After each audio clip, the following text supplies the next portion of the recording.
আমাদের কম্প্রেসার চেকের 3 number check হচ্ছে এম্পিয়ার চেক।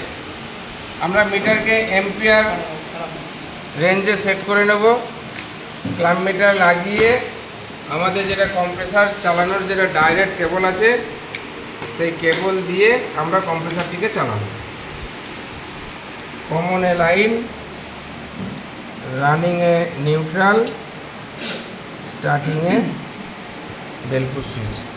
এবারে আমরা সুইচ দিয়ে বেলপুশ সুইচটাকে একবার চেপে দিলাম।